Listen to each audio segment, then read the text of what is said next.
Hello दोस्तों, हिंदी की बिंदी channel में आप सभी का स्वागत है। तो दोस्तों, आज के इस वीडियो में आप सभी के लिए भूले बिसरे चित्र का जो कथा सार है वो आप सभी के लिए ले आई हूँ। तो एक संक्षिप्त कहानी जो है इस उपन्यास की, उसका विवरण मैं लेके आई हूँ। तो ये भगवती चरण वर्मा जी का उपन्यास है और 4 पीढ़ियों को लेकर लिखी गई ये कहानी है। बहुत ही अच्छा जो है इसमें कथानक जो है इसका दिया गया है। 4 पीढ़ियों का वर्णन इसमें आपको देखने को मिलता है और इसमें 5 खंड में जो है ये उपन्यास विभाजित है। तो इसका एक संक्षिप्त कहानी की बात करें तो अब 4 पीढ़ियां जिसमें वर्णित हो तो बहुत बड़ी कहानी बन जाएगी। तो वही इस उपन्यास में जो है हमें देखने को मिलता है। 400 से ऊपर इसके पृष्ठ हैं इस उपन्यास में। तो इतना शायद ही बहुत से लोगों ने पढ़ा हो। यह एक संक्षिप्त विवरण ही आप सबने पढ़ा है, तो इसका एक संक्षिप्त विवरण ही मैं आज आप सबको लेकर आई हूँ ताकि आप इस उपन्यास को अच्छे से समझ सको। इस उपन्यास के महत्वपूर्ण तथ्यों एवं पात्र परिचय के बारे में मैंने विवरण दे दिया है और वीडियो का लिंक मैं डिस्क्रिप्शन बॉक्स में दे दूंगी, वहाँ भी जाके आप देख सकते हैं या फिर मेरे चैनल पे जाके भी आपको उस वीडियो का लिंक देखने को मिल जाएगा, तो वो भी देख लीजिएगा पात्र परिचय से संबंधित। चलिए इसकी कथा पे देख लेते हैं। मुंशी शिवलाल फतेहपुर में अर्जी नवीस थे, पुराने ढंग के जी हुजूर टाइप के। तो जो ये जी हजूरी करते हैं, खुशामदी करते हैं, तो इस ढंग के ये शिवलाल थे।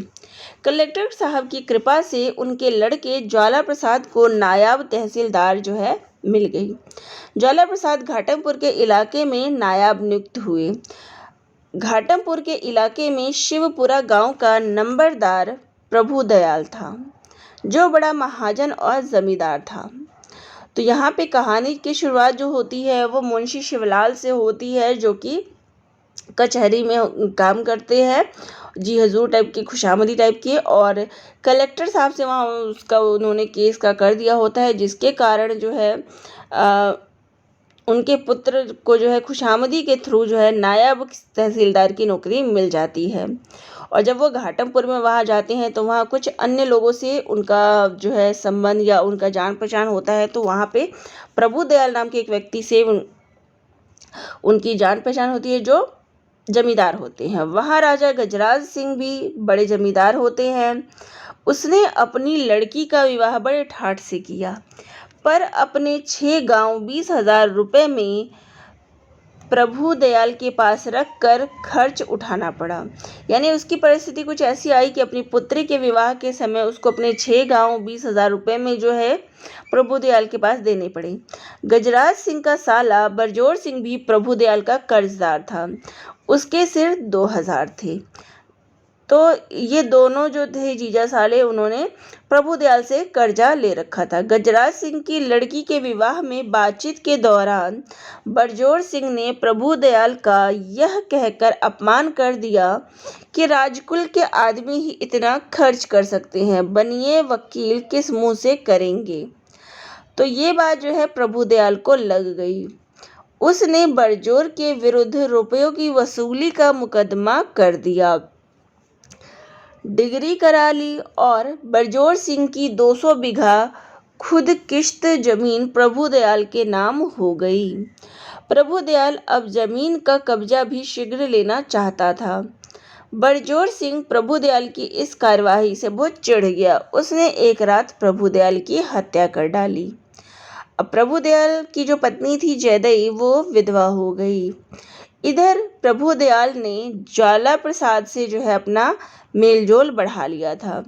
जयदई ने भी ज्वाला के साथ देवर का नाता जोड़ लिया और ज्वाला प्रसाद की पत्नी यमुना से भी हेलमेल कर लिया। ज्वाला प्रसाद ने बहुत चाहा कि किसी तरह प्रभु दयाल और बरजोर सिंह में शत्रुता ना बढ़े, पर बरजोर सिंह प्रभु दयाल का अपमान करने से नहीं माना और प्रभु दयाल उसके विरुद्ध साजिश करने से नहीं रुका। तो हुआ क्या कि जो बरजोर सिंह था उसने भी उससे 2,000 रुपये कर्ज लिया था, लेकिन जो गजराज सिंह ने जब अपनी पुत्री का विवाह किया तो उसमें जब वो बाराती में आया, वो देखने के लिए विवाह देखने आया, तो ये जो बरजोर सिंह था उसने उसका अपमान कर दिया। तो इसको ये बर्दाश्त नहीं कर सका। बरजोर सिंह की धमकी से आशंकित होकर ज्वाला प्रसाद ने प्रभुदयाल को भी सचेत किया, पर वह अपनी जिद पर अड़ा रहा। आखिर जब बरजोर सिंह ने प्रभुदयाल की हत्या कर दी तो ज्वाला प्रसाद को यह अन्याय प्रतीत हुआ। उसने पुलिस में बयान देकर बरजोर सिंह के खिलाफ गिरफ्तारी के वारंट निकलवा दिए। अपनी गिरफ्तारी और अपमान से आतंकित होकर बरजोर सिंह ने आत्महत्या कर ली। यह और भी बुरा हुआ क्योंकि बरजोर सिंह न केवल अपनी पत्नी को विधवा और बेसहारा छोड़ दिया, अपितु अपने 2 बेटे और बेटी को भी निराश्रित छोड़ दिया। उसकी आजीविका का भी कोई साधन नहीं था। अब देखिए, प्रभुदयाल की मृत्यु हुई, लेकिन प्रभुदयाल के पास जमीन जायदाद बहुत ही, तो कोई उसकी पत्नी को दिक्कत नहीं हुई।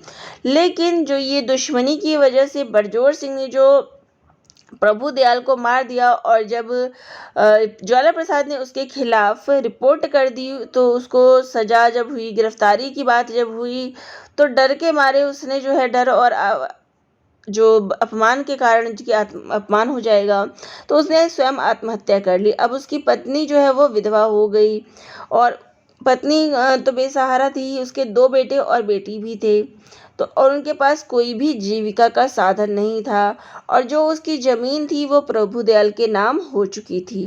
ज्वाला प्रसाद को जब गजराज सिंह से बरजोर सिंह के परिवार की असहाय दशा का पता चला तो उसे बहुत आत्मग्लानि हुई, क्योंकि उसी ने पुलिस में जाके रिपोर्ट करी थी, इसलिए उसे बड़ा दुख हुआ।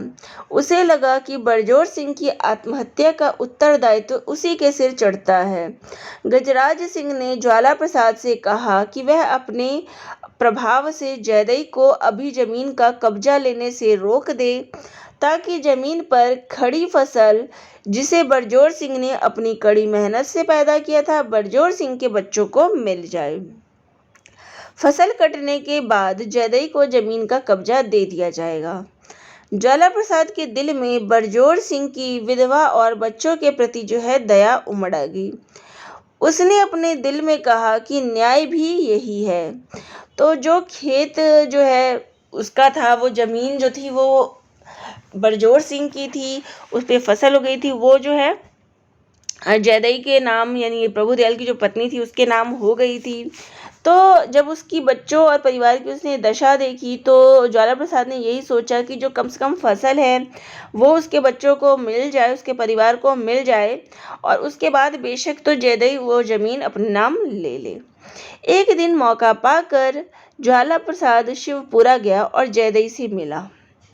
जैदई ज्वाला प्रसाद से पहले ही प्रभावित थी और अब तो प्रभुदयाल की मृत्यु के पश्चात ज्वाला को अपना रक्षक और सहायक समझने लगी थी। जैदई ने ज्वाला प्रसाद की बात मान ली और बरजोर सिंह की खुद कश्त जमीन का कब्जा स्थगित कर दिया। ज्वाला प्रसाद के इस कार्य से ठाकुर गजराज सिंह भी ज्वाला से प्रभावित हुआ। अपने साले की आत्महत्या का कारण मानकर गजराज सिंह ज्वाला से कुछ खिंचा रहने लगा था, पर अब उसके इस व्यवहार से उसने पुनः ज्वाला से मैत्री बढ़ानी चाहिए। घाटमपुर के तहसीलदार मीर सखावत हुसैन बड़े सज्जन पुरुष थे। उन्होंने ज्वाला प्रसाद की ईमानदारी और कार्यकुशलता से प्रभावित होकर इलाके का सारा काम भी उसी पर छोड़ रखा था। वह एक तरह ज्वाला को अपने बेटे जैसा मानने लगे थे। ज्वाला की कोई शिकायत कहीं से उन्हें सुनाई नहीं पड़ी थी, उल्टा लोग उसकी प्रशंसा ही करते थे। तो यहाँ तक ज्वाला प्रसाद के बारे में यहाँ पढ़ रहे हैं। होली के अवसर पर ठाकुर गजराज सिंह ने ज्वाला और उसके परिवार को अपने यहाँ पर आमंत्रित किया। खूब जमाव रहा, नाच तमाशे और शराब के दौर चले। ज्वाला प्रसाद ने भी पी। इस अवसर पर बरजोर सिंह के दोनों लड़कों को ज्वाला ने देखा। उसे उनके प्रति पुनः दया उमड़ आ गई। ठाकुर गजराज सिंह ने अवसर का लाभ उठाते हुए कहा, इन लड़कों के घर होली नहीं मनाई गई ज्वाला बाबू, तो मैंने इनको अपने यहाँ बुला लिया। यह बेचारे क्या जाने कि इनका क्या खोया है। इनकी माँ अकेली चुनौठा में पड़ी सिसक रही होगी। साक्षात लक्ष्मी है। भगवान ने उसको कौन से पाप का इतना बड़ा दंड दिया है उसे। आपने इन लोगों का कितना उपकार किया है ज्वाला बाबू कि ये लोग अपने घर तो लौट सके। ज्वाला प्रसाद के मन में जो है करुणा का सागर उमड़ पड़ा। गजराज सिंह ने और कहा, नायब साहब, लंबरदारनी तो आपको बहुत मानती है। क्या वजीर सिंह के इस 100 बीघे जमीन का पट्टा आप उनसे वजीर सिंह के नाम के जो बच्चे हैं उनके नाम करा सकेंगे? यह बात ज्वाला प्रसाद के मन में लग गई। वह नशे की हालत में भी अपना तांगा जुतवा कर दोपहर बाद शिवपुरा जा पहुंचा। शिवपुरा में इस बार प्रभु दयाल के यहाँ होली नहीं मनाई गई थी। इसी से हवेली में सूना था। जयदई अपने कमरे में जो है उदास पड़ी हुई थी। ज्वाला के आने की खबर पाकर जो है उसकी उदासी जाती रही। उसने उत्साह के साथ जो है ज्वाला का स्वागत किया। ज्वाला को भी जयदई जो है आज बहुत ही सुंदर प्रतीत हो रही थी। जयदई ने खेद प्रकट किया कि इस बार होली नहीं मनाई जा रही, अन्यथा वह स्वयं अपने देवर जी को पिलाती और खूब छकाती। पर ज्वाला गंभीर मुद्रा में बोला कि वह तो एक विशेष काम से आया है। जयदई ने पूछा, जो है काम पूछा। ज्वाला बोला, भौजी, मैं बरजोर सिंह की जमीन की बाबत सोच रहा हूँ। क्या वह जमीन उसके बच्चों को नहीं मिल सकती? वे लोग बिल्कुल अनाथ हो गए हैं। पहले तो जयदई ने कानून और रुपए अदा करने की बात की, पर जब ज्वाला ने कहा कि उन अनाथों के पास इतना रुपए कहाँ कि वह कर्जा अदा कर सके, मेरे पास भी नहीं है, नहीं तो मैं यह रुपया उन्हें दे देता, तो जयदई ज्वाला की भावुकता से बहुत प्रभावित हुई और उसकी आंखें ज्वाला की आंखों से उलझ गई। वह तुरंत अपने शयन कक्ष में गई, बनाव श्रृंगार किया और वहीं अपने देवर जी को बुलाकर कहा, देवर जी, ऐन होली के दिन होला दहकाने आए हो। तुम्हें अपनी भौजी के साथ होली भी खेलनी पड़ेगी और अपनी भौजी से होली खिलाई भी लेनी पड़ेगी। यह कहकर जयदई ने अशर्फियों की एक थैली ज्वाला प्रसाद के सामने रख दी। देवर जी, यह 100 अशर्फियाँ लेकर मैं एक दफ़ा गई थी तुम्हारे पास। उस वक्त तुम अफसर थे और तुमने इन्हें लेने से इनकार कर दिया रिश्वत समझकर। आज मैं तुम्हें 100 अशर्फियाँ दे रही हूँ, अफसर को नहीं, अपने देवर को नहीं, अपने सब कुछ को। आज तुम इनकार न कर पाओगे। अब आगे से यह न कहना कि तुम्हारे पास रुपया नहीं है। जो कुछ मेरे पास है वह तुम्हारा है, मैं ही तुम्हारी हूँ।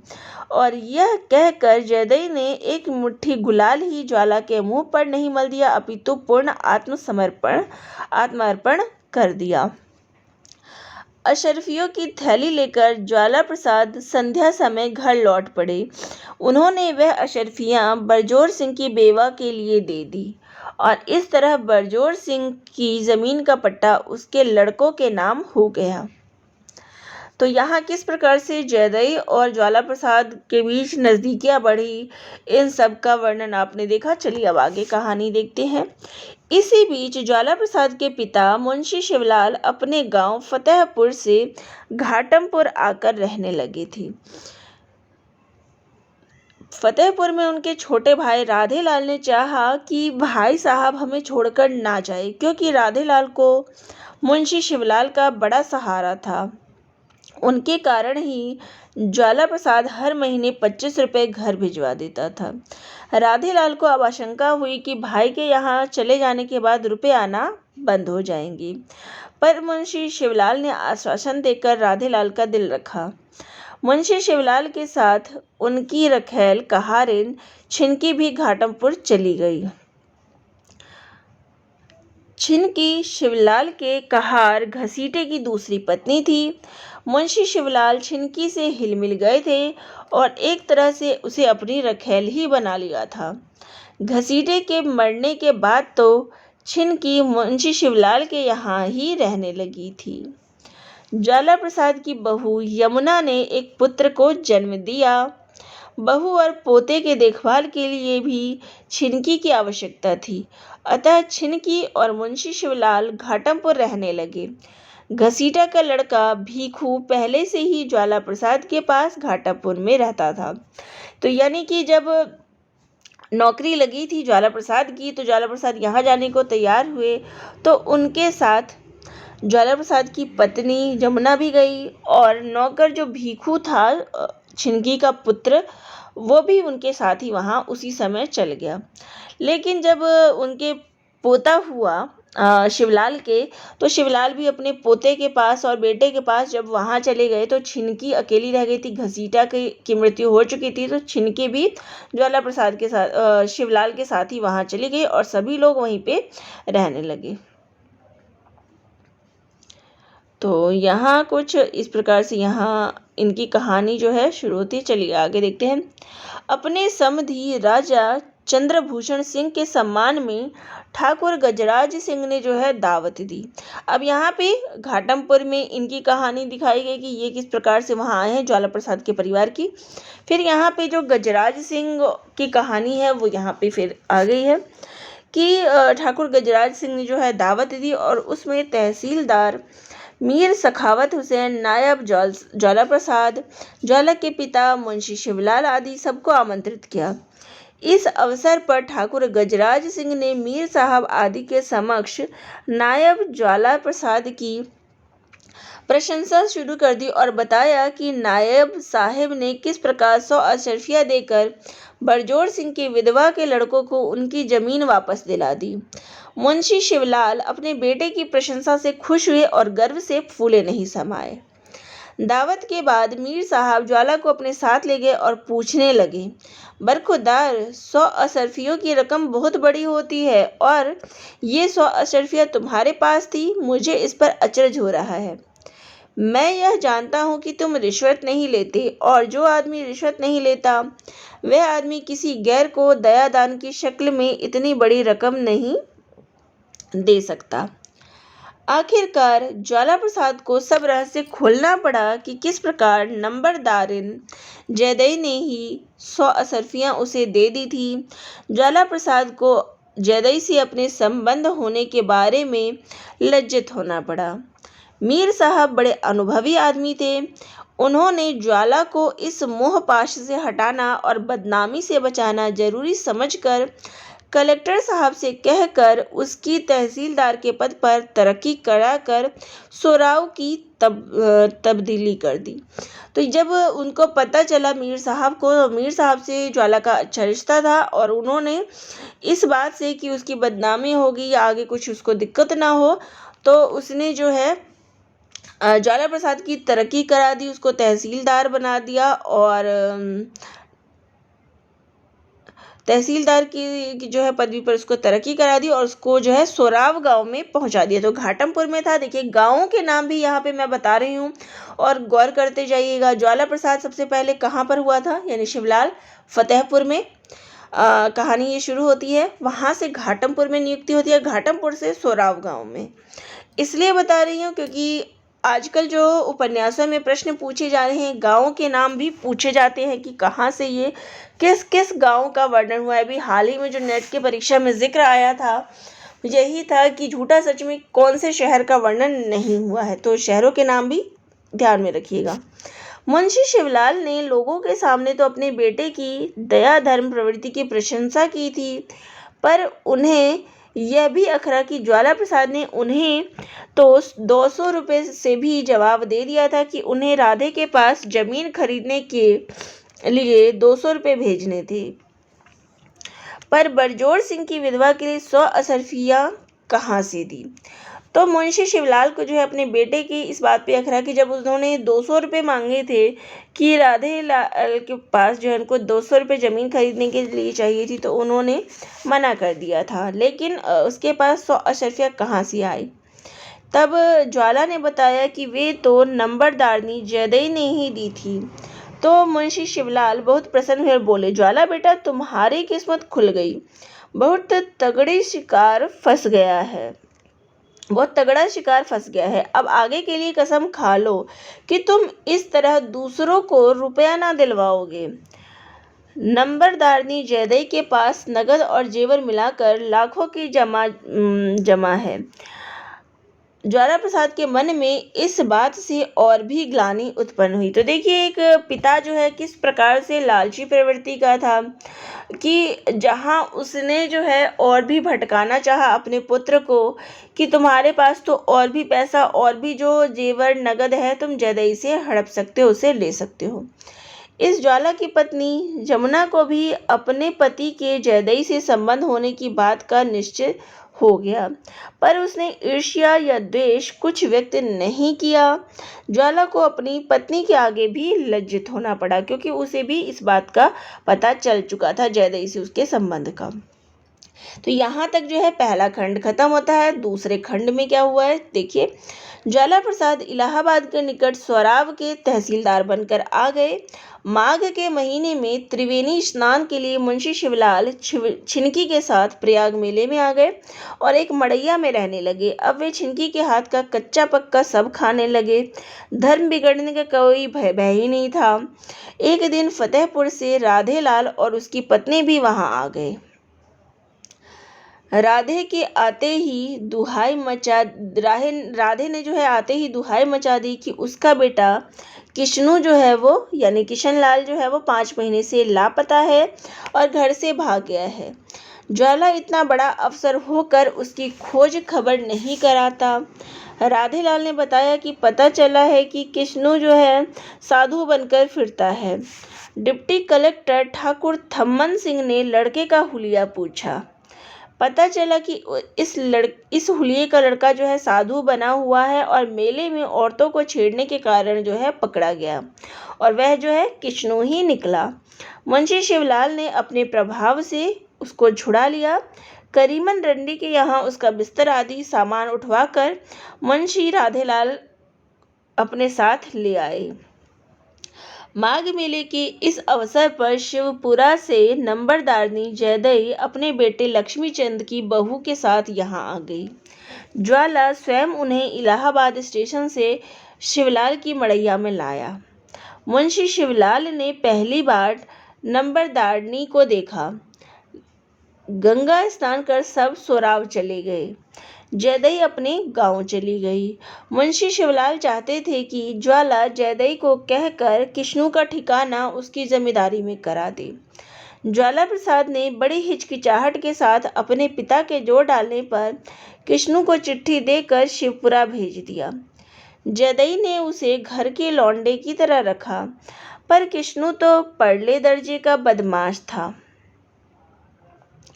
उसने जयदई की पुत्र वधू यानी कि लक्ष्मीचंद की जो पत्नी थी राधा, उस पर ही डोरे डालने आरंभ कर दिए। और जब एक दिन वह बुरी तरह नियत से राधा के कमरे में घुस गया तो राधा ने जो है शोर मचा दिया और जयदई के आदमियों ने उसकी पकड़ कर खूब मरम्मत की।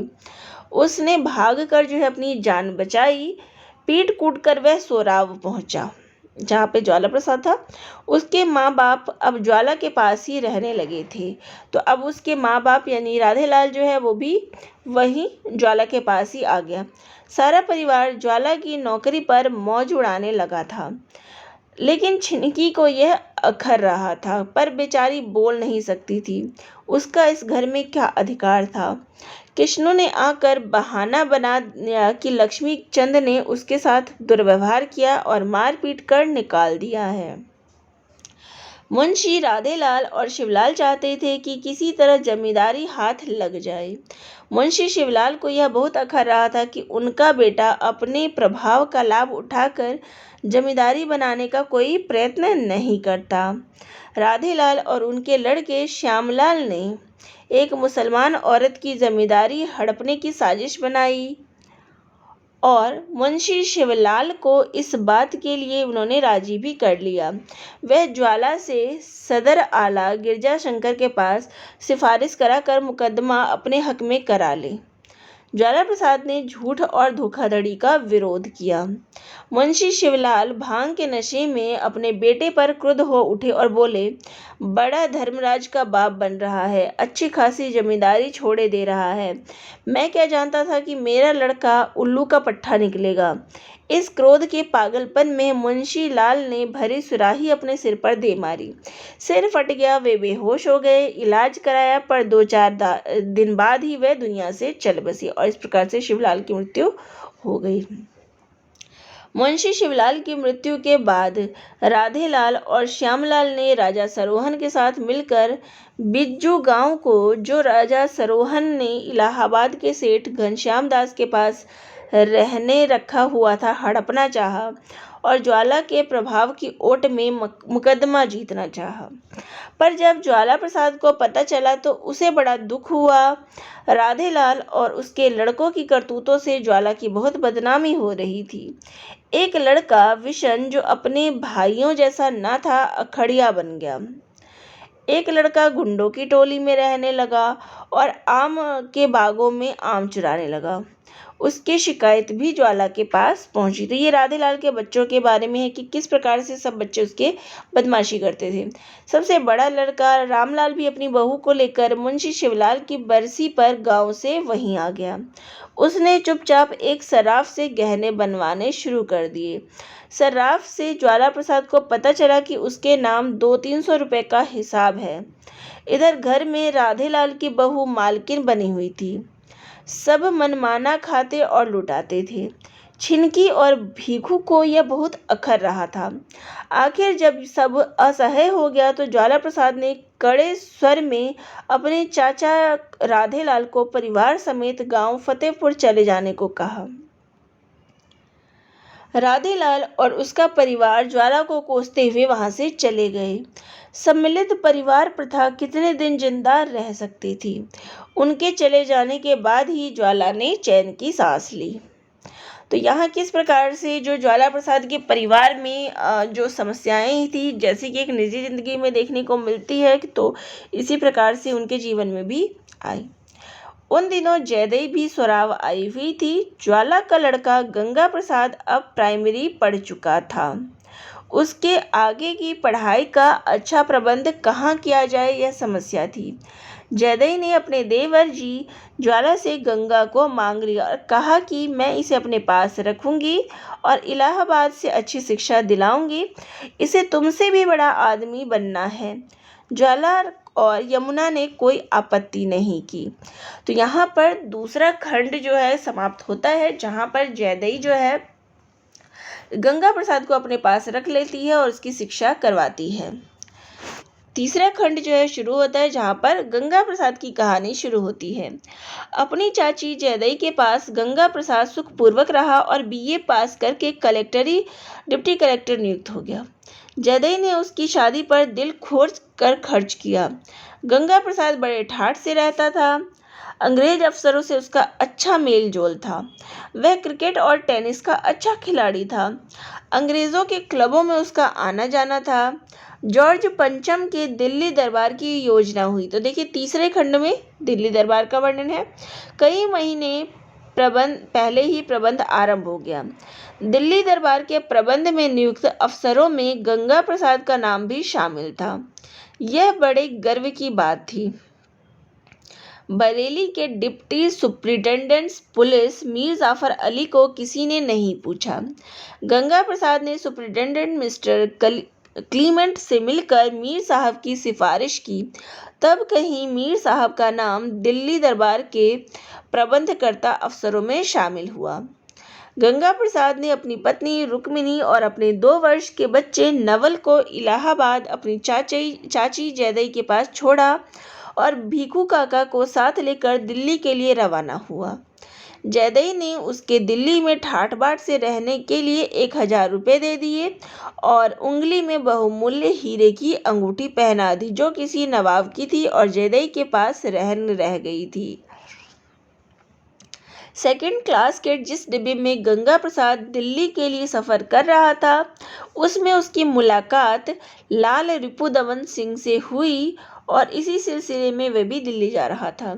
लाल रिपू दमन सिंह बनारस के डिप्टी कलेक्टर थे और बुंदेलखंड की रियायत विजयपुर के राजा के छोटे भाई थे। इसी सफर में गंगा प्रसाद का परिचय राधा किशन नामक एक जौहरी से हुआ जो सपत्नी दिल्ली जा रहे थे। राधा किशन की पत्नी सतवंती यानी संतोष बहुत ही सुंदर थी। गंगा प्रसाद और राधा किशन की पत्नी का प्रथम परिचय और प्रथम दर्शन में ही परस्पर आकर्षण बढ़ गया। राधा किशन और उसकी पत्नी ने गंगा प्रसाद से आग्रह किया कि वह उनके पास उनकी दरिके की हवेली में ठहरे। गंगा प्रसाद भीखू के साथ वहां चला गया। राधा किशन की पत्नी और गंगा प्रसाद का परस्पर आकर्षण और मोह विकार में परिणत होने ही वाला था कि संतो जो है संभल गई। उसे अपने आलिंगन पाश में कसने वाले उत्तेजित गंगा के गाल पर उसने तमाचा जड़ दिया। इसी बीच अफसरों के ठहरने के लिए तंबू तैयार हो गया था। गंगा प्रसाद अपना सामान और भीखू को लेकर अपने तंबू में आ गया। एक दिन शाम के समय गंगा प्रसाद संतों को वह तंबू नगर दिखाने के लिए अपने तंबू में ले आया और संतों के प्रतिरोध करते रहने पर भी उसने अपनी पशु वृत्ति को तृप्त करने के लिए संतों को अपने बाहुपाश में जकड़ लिया। विजयपुर के राजा बरनीधर सिंह और रानी साहिबा भी दरबार के लिए आने वाले थे। तो यहाँ किस प्रकार से संतों के साथ जो है गंगा प्रसाद का रिश्ता हुआ इसका वर्णन इसमें है। फिर उसके बाद जो है दिल्ली दरबार में आने वाले लोगों का वर्णन है। लाल रिपू दमन सिंह ने अपनी भाभी रानी साहिबा को भेंट देने के लिए एक बहुमूल्य खूबसूरत हीरे का पन्ने का हार राधा किशन की मार्फत बनवाया। रानी साहिबा के आने पर जब लाल रिपू दमन ने वह हार भेंट किया तो रानी बहुत प्रसन्न हुई और वैसे ही पन्ने के कंगन और कर्णफूल की फरमाइश कर बैठी। लाल रिपू दमन ने राधा किशन को कलकत्ता भेजकर वैसे ही पन्ने के कंगन और कर्णफूल बनवाए। एक शाम गंगा प्रसाद ने राजा धरणीधर और रानी साहिबा की दावत की। लाल रिपू दमन के अतिरिक्त उसने राधा किशन और उसकी पत्नी सतवंती को भी आमंत्रित किया। दावत में शराब के दौरे चले। सतवंती को राधा किशन के सामने थोड़ी सी शेरी ही दी गई, पर सतवंती ने चुपचाप इशारे से गंगा प्रसाद से उसकी झूठी विस्की अपने गिलास में डलवा दी।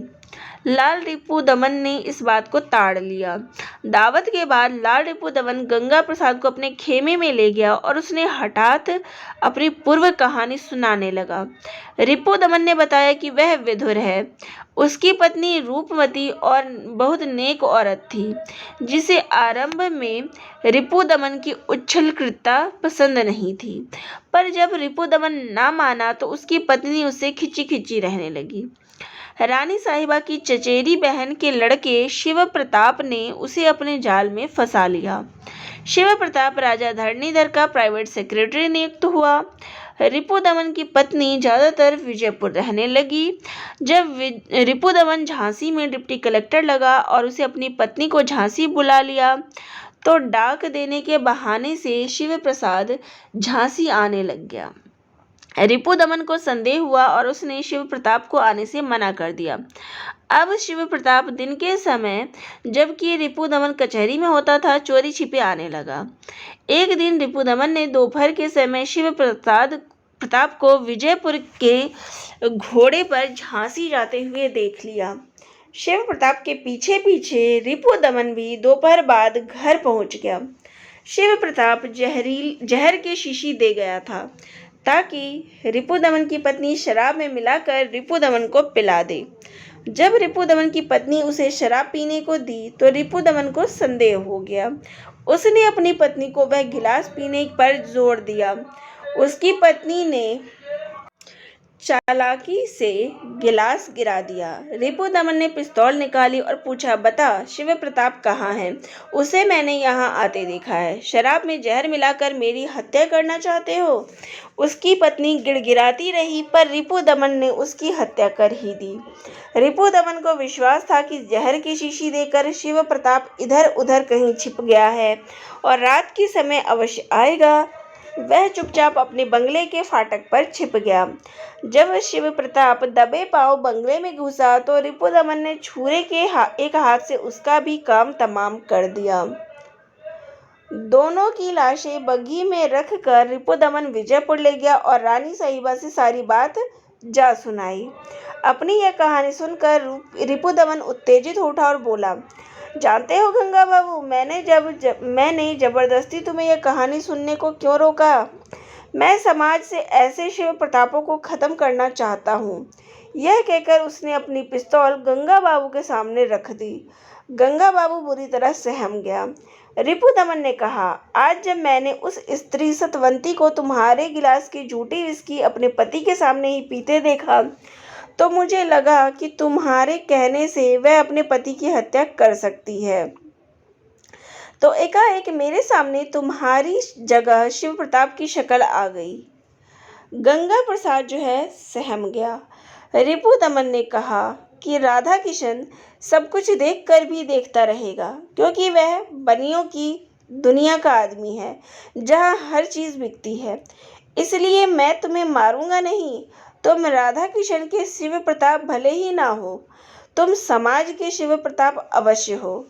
निकलो यहाँ से, निकलो। इस प्रकार अपमानित डरा सहमा गंगा तेजी से निकल गया। तो इस प्रकार से जो है उसका रिश्ता संतों से यहाँ पर इस प्रकार से खत्म हो जाता है। लक्ष्मीचंद ने दिल्ली दरबार के लिए 50,000 रुपये सरकार को दिए। उसे सर की उपाधि मिली थी। कानपुर में उसका जुलूस इस खुशी में निकाला गया। तो लक्ष्मीचंद जयदेई का पुत्र, जयदेई भी लक्ष्मीचंद के साथ कानपुर पहुंच गई। लक्ष्मीचंद ने लोगों को दावत दी, मेहमानों की खूब चहल पहल थी। इस जमाव में जयदेई ने अपनी उपेक्षा सी अनुभव की। उसका मन उदास हो गया। वह कानपुर में रहने वाले अपने 2 भतीजों के घर गई। लक्ष्मीचंद अपने मामा के घर पला और बड़ा था। यही नहीं, लक्ष्मीचंद ने अपने मामा सुक्खूलाल की मृत्यु के बाद 1 साल के भीतर ही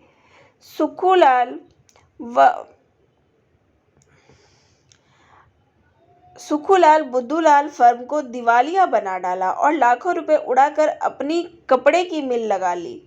लक्ष्मीचंद जयदेई के भतीजों के धन को हड़प कर लखपति हो गया था और ऐश्वर्य का जीवन बिता रहा था। तो लक्ष्मीचंद, जैसा मैंने बताया कि लक्ष्मीचंद का पिता प्रभुदयाल सामंतवाद का प्रतीक है, वहीं लक्ष्मीचंद जो है वो पूंजीपतवाद का प्रतीक है। पर बुद्धूलाल और मन्नूलाल का घर दरिद्रता, ये कौन थे? भतीजे हैं जयदेई के। दरिद्रता की करुण कहानी बना हुआ था। जयदेई का मन और भी उदास हो उठा। वह शीघ्र ही इलाहाबाद लौट आई। इसी बीच दिल्ली दरबार के बाद गंगा प्रसाद दिल्ली से राधा किशन और संतों के साथ लेकर इलाहाबाद आ गया। वह उन दोनों के साथ कलकत्ता जाना चाहता था। जयदेई को संतों के संबंध में कुछ संदेह हुआ। उसने गंगा प्रसाद को कड़ाई से आगाह किया और कलकत्ता जाने से रोक दिया। गंगा प्रसाद अपनी पत्नी और बच्चे को लेकर बरेली के लिए रवाना हो गया। उन दिनों बरेली में सांप्रदायिक तनाव बढ़ रहा था। आर्य समाज के प्रचारक और महात्मा शास्त्रार्थकर आर्य धर्म का डंका बजाने का प्रयत्न कर रहे थे। दूसरे धर्मानुयायी, विशेषतः मुसलमान भी उत्तेजित हो रहे थे। बरेली के डिप्टी कलेक्टर पंडित सोमेश्वर दत्त आर्य समाजी विचारों के थे। उन्होंने बरेली में आर्य समाज के प्रथम समारोह का आयोजन कराया। इस अवसर पर प्रसिद्ध आर्य समाजी उपदेशक स्वामी जटिलानंद ने शास्त्रार्थ की चुनौती दे डाली। बरेली के डीएसपी मीर जाफर अली की शह पर बरेली के छठे हुए मुसलमान गुंडे अल्लामा वहशी ने वह चुनौती स्वीकार कर ली।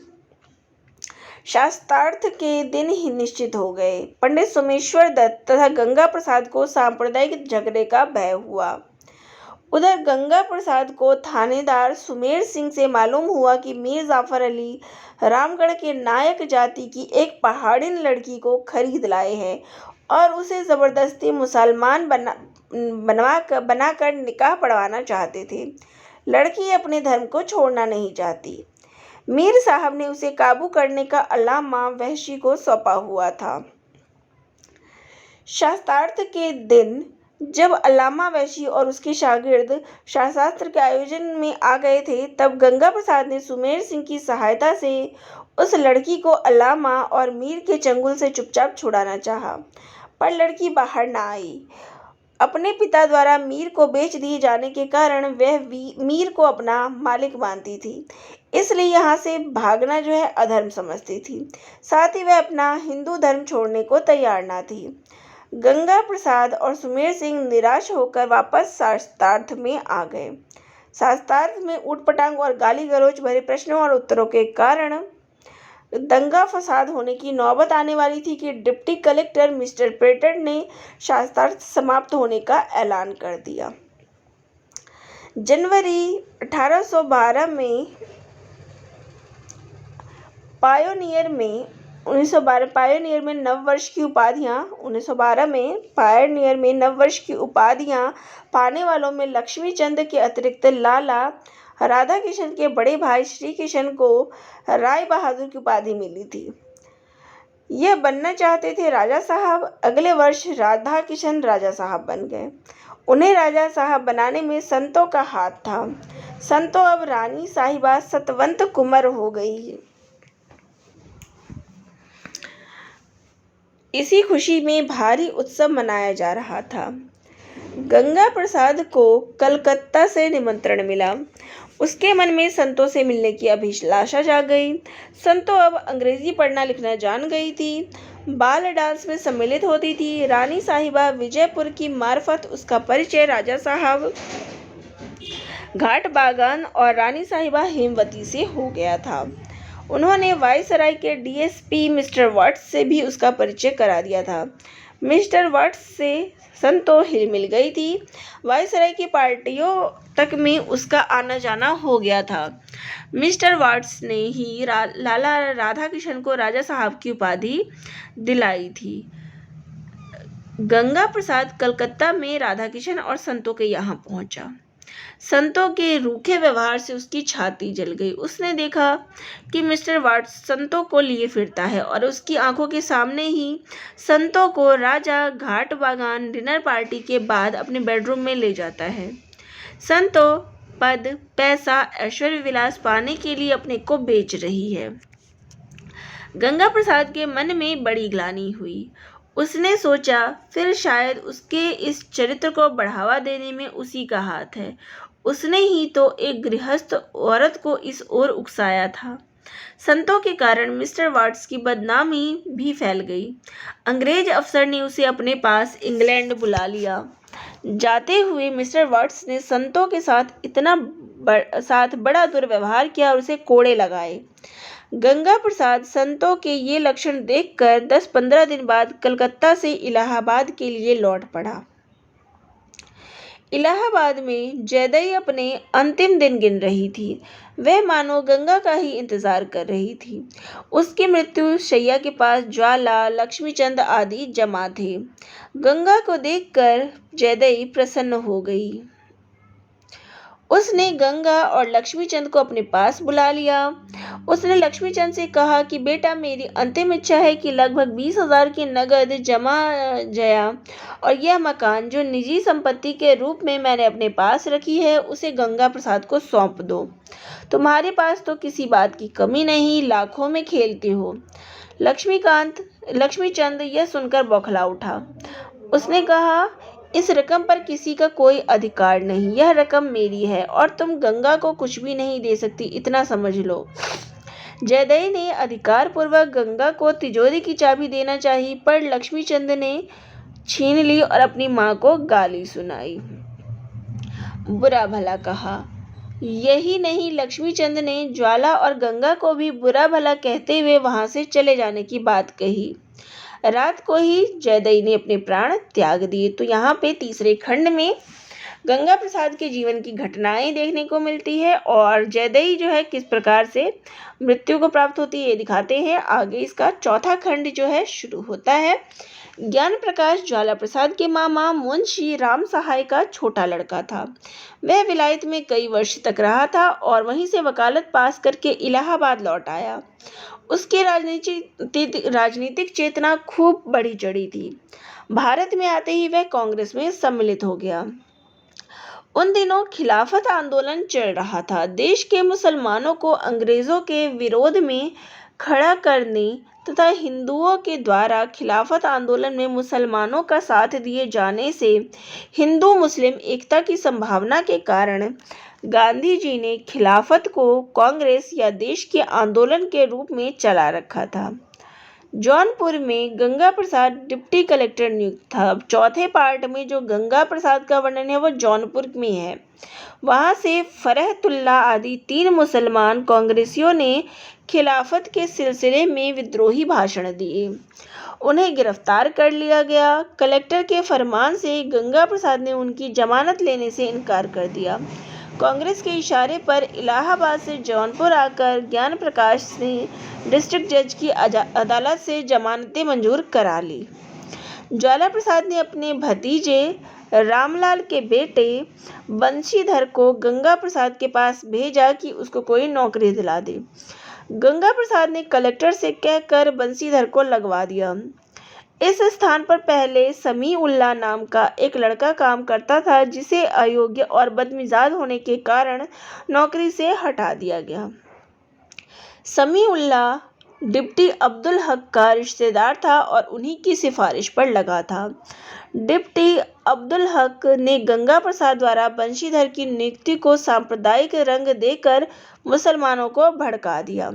मुसलमान को हटाकर हिंदू को नियुक्त करा दिया गया। गंगा प्रसाद काफिर है।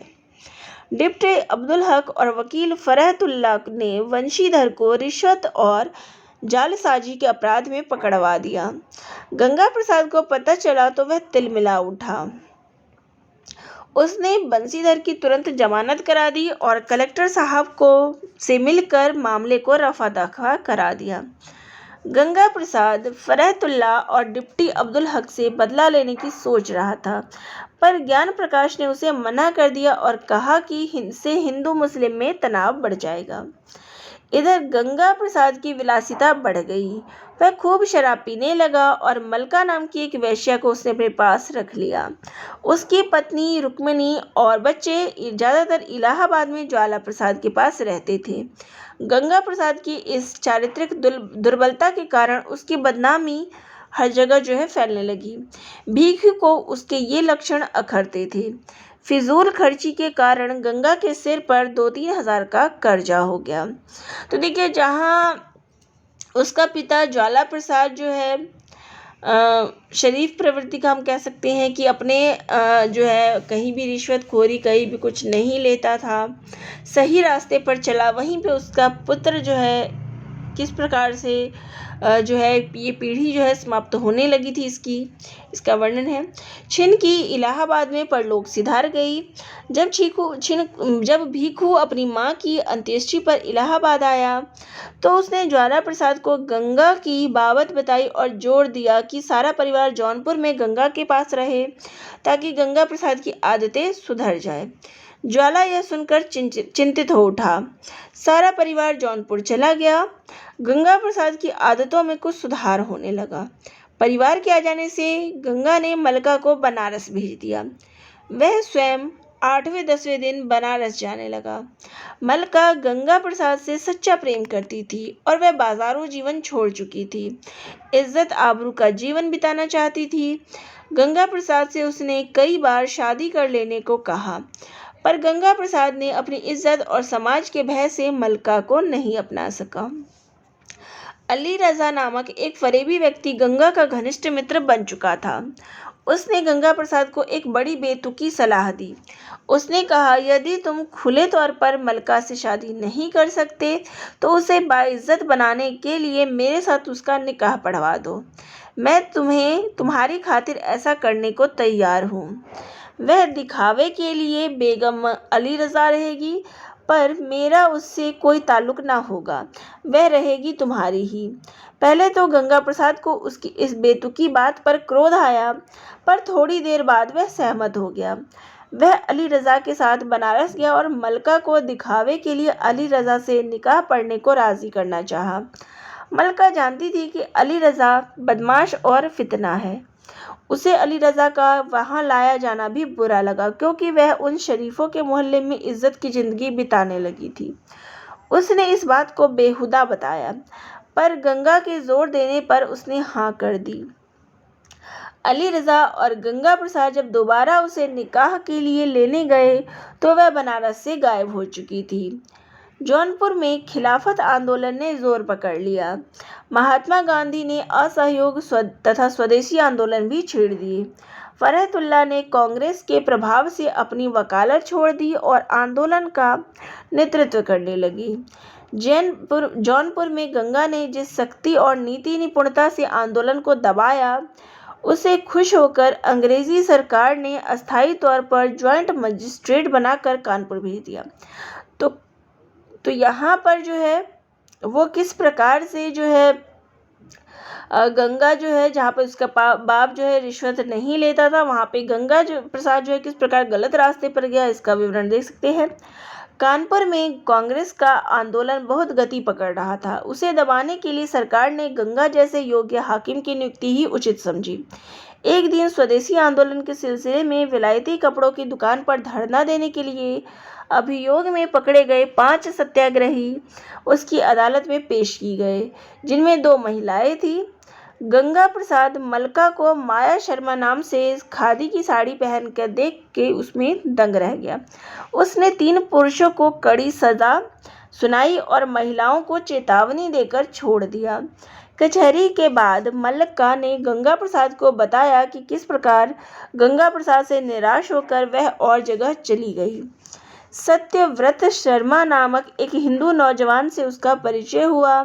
सत्यव्रत कांग्रेसी और उदार विचारों का व्यक्ति था। उसने मलका को अपना लिया और आर्य समाज में जाकर उसने शादी कर ली। उसका पति कानपुर आ गया। यहाँ उसने किताबों की एक दुकान कर ली। आजकल वह भी आंदोलन के सिलसिले में जेल भोग रहा है। मलका भी आंदोलन में सक्रिय भाग ले रही थी। उसका जीवन क्रम सर्वथा बदल गया। मलका का यह परिवर्तन गंगा प्रसाद को अच्छा ही लगा। मलका ने गंगा प्रसाद से सहारा देने की मांग की। गंगा प्रसाद को भी मलका के हिंदू बन जाने पर भावी संकट की आशंका हुई। उसने सहायता का पूरा वचन दिया। कांग्रेस के आंदोलन में बड़े बड़े नेता सब जेल में थे। कई जगहों में हिंसा की खबरें फैलने लगी। चौरा चौरी कांड से घबराकर महात्मा गांधी ने सामूहिक सत्याग्रह को वापस ले लिया। देश में निराशा और कुंठा की लहर थी। ब्रिटिश सरकार की भेद नीति के कारण हिंदू मुस्लिम की जो दंगे की खबर फैलने लगी। एक अंग्रेज मिल मालिक मिस्टर हैरिसन के यहाँ डिनर पार्टी में गंगा प्रसाद भी सम्मिलित हुए। बातचीत के दौरान मिस्टर हैरिसन ने महात्मा गांधी की शान में बुरा भला कह दिया। गंगा प्रसाद सहन नहीं कर सका और उसने बदले में मिस्टर हैरिसन को बुरा भला कह दिया। हैरिसन अंग्रेज था। भला अंग्रेज को कोई हिंदुस्तानी गाली कैसे दे सकता है। हैरिसन ने शिकायत कमिश्नर साहब को भेजी। गंगा प्रसाद ने कमिश्नर से मिलकर अपनी सफाई दी और बात रफा दफा कराई। पर अंग्रेज कमिश्नर ने गंगा प्रसाद को यही कहा कि अंग्रेज अंग्रेज है, हिंदुस्तानी हिंदुस्तानी, अंग्रेज शासक है और हिंदुस्तानी शासित। यह तुम्हें अच्छी तरह समझना चाहिए। आगे ऐसे अवसर पर चुप रहना ही अच्छा होगा। गंगा प्रसाद बहुत अच्छा कहकर चला आया, पर उसका मन आत्मग्लानि से भर गया। अब उसे अपनी गुलामी की सी स्थिति का अनुभव हुआ। सत्यव्रत शर्मा एक दिन गंगा प्रसाद के पास आया और रोते हुए यह सूचना दी कि माया लापता है। संभवतः उसे गुंडों ने उठा लिया है। वह कांग्रेस के आंदोलन के सिलसिले में इलाहाबाद गई थी। वहीं कांग्रेस दफ्तर से घर जाते हुए उसे उठा लिया गया था। गंगा प्रसाद समझ गया कि यह शरारत अली रज़ा और अब्दुल हक की है। वह ज्ञान प्रकाश और सत्यव्रत के साथ लेकर जौनपुर पहुंचा। उसने रात के समय चुपचाप बंशीधर की मार्फत अली रज़ा का पता किया। पता चला कि अली रज़ा रात के समय पास से गुजरे दूसरे मकान में रहता है। अली रज़ा समझ गया कि वहीं उसने मलका यानी माया को कैद कर रखा है। वे वहीं पहुंचे और मलका को छुड़ा लाए।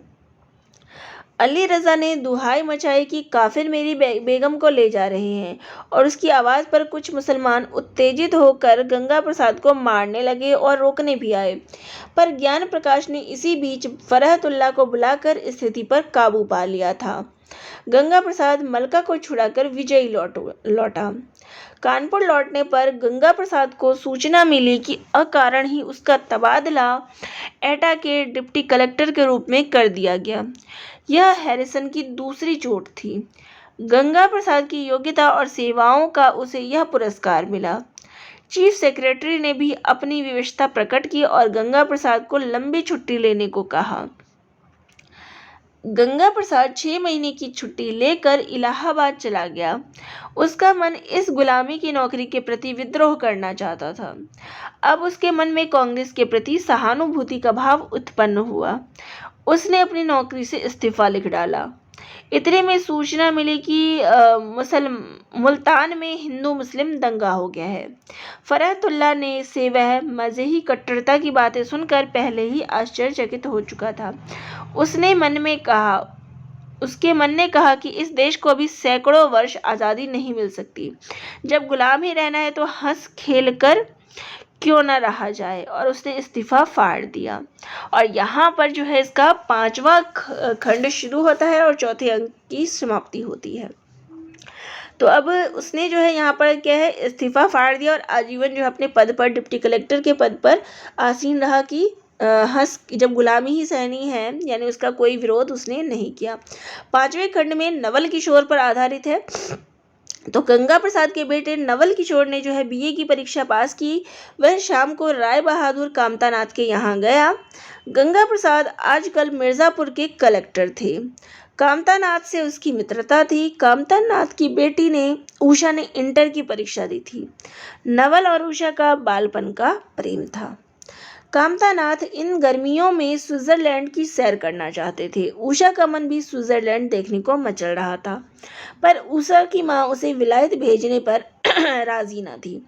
कामतानाथ ने नवल को भी स्विट्जरलैंड चलने को कहा। नवल इंग्लैंड में ICS के लिए जाने वाला था।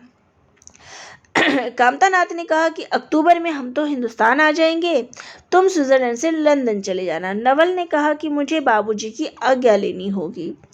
रात को नवल अपने हॉस्टल में पहुंचा तो उसे पता चला कि उसके बाबा ज्वाला प्रसाद आए हुए हैं।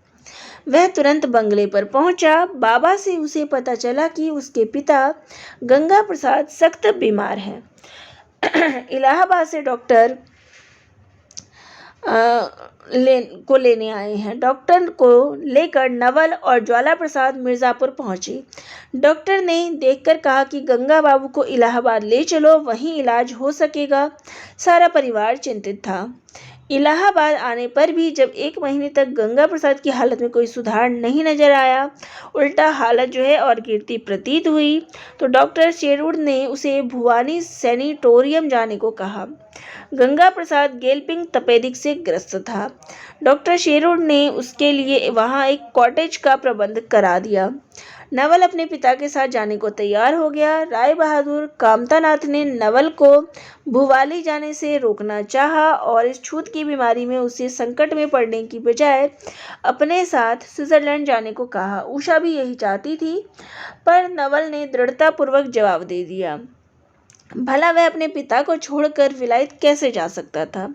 भुवाली जाने का सब प्रबंध हो गया, पर जब भुवाली जाने से पहले ही दिन ही गंगा प्रसाद को खून की उल्टियां आई और रात को उनके प्राण पखेरु हो गए।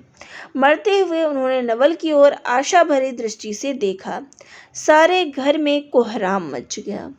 नवल किशोर ICS के लिए इंग्लैंड नहीं जा सका। उसने वहीं LLB ज्वाइन कर ली। उसके पिता अपनी बड़ी लड़की विद्या का रिश्ता फैजाबाद के डिस्ट्रिक्ट एंड सेशन जज बाबू बिंदेश्वरी प्रसाद के लड़के सिद्धेश्वरी प्रसाद से निश्चित कर गए थे। 15,000 का दहेज तय हुआ था। नवल अपने पिता की बात रखना चाहता था। फैजाबाद से उसके पास पत्र आया कि यह रिश्ता कायम रखना है तो नवरात में तिलक आ जाना चाहिए। ज्वाला प्रसाद, ज्ञान प्रकाश और भीखू ने किसी तरह 8,000 रुपये तिलक के लिए और 8,000 रुपये शादी दहेज के लिए जुटाए। 2,000 रुपये ज्ञान प्रकाश ने दिए। ज्वाला अपनी पत्नी और बहू के गहने गिरवी रखकर 2,000 की कमी पूरी करना चाहते थे कि भीखू ने अपनी जमा लाकर उसके आगे रख दी और कन्यादान के रूप में लगभग 2,000 रुपये दे दिए। ज्वाला प्रसाद को लक्ष्मीचंद ने कर्ज देने से तो जवाब दे दिया, पर 1,000 रुपये कन्यादान के बतौर दिया। इस प्रकार बड़ी कठिनाई से प्रबंध करके विद्या की शादी की गई। विद्या नहीं चाहती थी कि उसकी शादी के लिए घर तबाह कर दिया जाए। उसे अपने ससुर की अर्थपिचासी प्रवृत्ति से भी घृणा थी, पर नवल अपने पिता का वचन पूरा करने से दृढ़ संकल्प था। विद्या ने अपने भाई से एक वादा अवश्य किया। वह बीए की फाइनल में पढ़ रही थी। उसने नवल से वचन दिया कि उसे बीए अवश्य कराई जाएगी। बिंदेश्वरी बाबू ने बीए पूरा कराने की अनुमति देते हुए कहा कि हम 1 हफ्ते में ही बहू को विदा कर देंगे, पर उन्होंने साफ कहा कि हॉस्टल आदि का खर्चा हम नहीं उठाएंगे। प्रेम शंकर म्यूर हॉस्टल में नवल का साथी था। वह एलएलबी कर चुका था। उसने एमए भी फर्स्ट डिवीजन से पास किया था। सिद्धेश्वरी उसका एमए का सहपाठी था। सिद्धेश्वरी ने प्रेमशंकर से मित्रता बढ़ा ली और उसे अप्रेंटिसशिप करने के बाद फैजाबाद में वकालत करने का परामर्श किया। बिंदेश्वरी बाबू के असर रसूख से वहां अच्छी वकालत चल जाने की आशा थी। यही नहीं, सिद्धेश्वरी अपनी बहन का रिश्ता भी प्रेमशंकर से करना चाहता था। सिद्धेश्वरी की बहन देखने में तो सुंदर और सुशील थी, पर उसके पाँव में कुछ लंग था। प्रेमशंकर ने भावना में आकर हाँ कर दी। अप्रेंटिसशिप में करने के बाद प्रेमशंकर फैजाबाद चला गया। वहां बिंदेश्वरी प्रसाद ने एक अनुभवी मुंशी और एक क्लर्क को प्रेमशंकर के साथ लगा दिया। उस मुंशी और बिंदेश्वरी के तुफैल से केस खूब आने लगे। ज़्यादातर केस जमानत कराने के होते थे और वह भी बिंदेश्वरी बाबू की ही अदालत के। शनै शनै और केस भी आने लगे। प्रेमशंकर मेहनती भी था और अच्छा वक्ता भी था। अच्छी वकालत चली, पर जो भी मेहनताना आता था वह एक रजिस्टर में दर्ज करके मुंशी अपने पास रखता था। प्रेमशंकर को हिसाब का कुछ पता न चलता था। 4 महीने में प्रेमशंकर को लगभग 4,000 रुपये मेहनताने के मिले। एक दिन उसने किसी तरह रजिस्टर देख लिया। उसे पता चला कि इन 4 महीनों में वकीलों से लगभग 12,000 रुपये आया है, जिसमें से 4,000 रुपये उसे मिला, 3,000 मुंशी को और 4-5 हज़ार बिंदेश्वरी बाबू को गया। अब प्रेमशंकर की समझ में आया कि किस प्रकार वह रिश्वत और बेईमानी में योग दे रहा है। स्पष्ट था कि बिंदेश्वरी बाबू ने मुंशी को रिश्वत लेने का दलाल बना रखा था और रिश्वत लेने का यह एक नया ढंग अपनाया था। प्रेमशंकर को ग्लानि हुई और वह एक दिन अपना बोरिया बिस्तरा बांधकर वहां से इलाहाबाद लौट आया। उसने नवल किशोर को सारी बात बताई और इलाहाबाद में अपनी स्वतंत्र वकालत करने लगा। विद्या ने बीए की परीक्षा दे ली तो जून में सिद्धेश्वरी गौना लेने आया। उस समय वह प्रेमशंकर से मिला और उसे के साथ गाली गलौज से पेश आया। प्रेमशंकर ने भलमन साहब के साथ स्थिति पर काबू पा लिया और कहा कि मैं तुम्हारे पिता की रिश्वतखोरी में भाग नहीं ले सकता। गौने के कुछ महीनों बाद ही विद्या के पत्र इस आशय से आने लगे कि उसे ससुराल वाले सता रहे हैं। इन अर्थपिचासों के यहाँ मुझे क्यों धकेल दिया।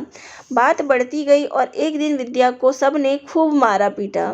विद्या ने भी अत्याचार के विरोध में जबान खोल दी। सिद्धेश्वरी ने नवल के पास तार भेजा, अपनी बहन को तुरंत ले जाओ। ज्वाला प्रसाद और घर के सब लोग चिंतित हो उठे। नवल और ज्ञान प्रकाश जाकर विद्या को ले आए। विद्या की कमर मार से फटी हुई थी।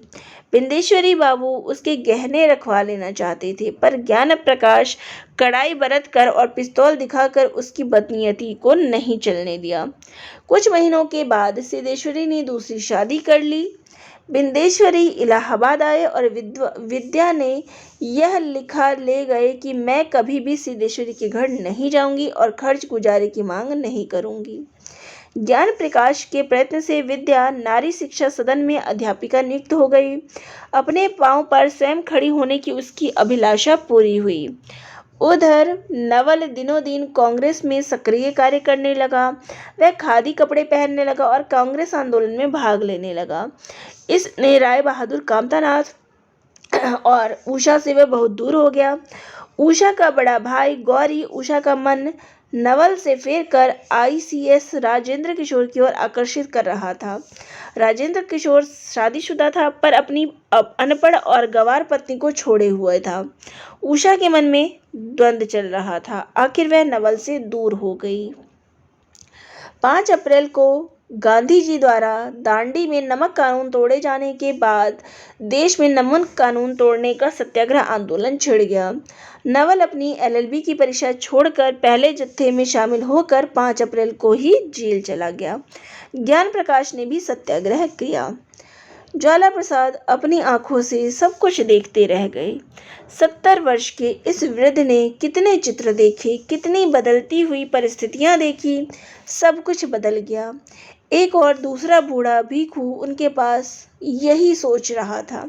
तो यहाँ पर कुछ इस प्रकार से ये संपूर्ण कहानी जो है 5 खंडों में इस प्रकार से अलग अलग खंडों में जो है आपने पढ़ा कि किस प्रकार से समाप्त हो जाती है। जहाँ पर ये कहानी मुंशी शिवलाल से शुरू होती है और नवल पर आके ये कहानी ख़त्म होती है। तो आप सभी कमेंट करके ज़रूर बताइएगा कि ये संपूर्ण कहानी आप सभी को कैसी लगी। धन्यवाद।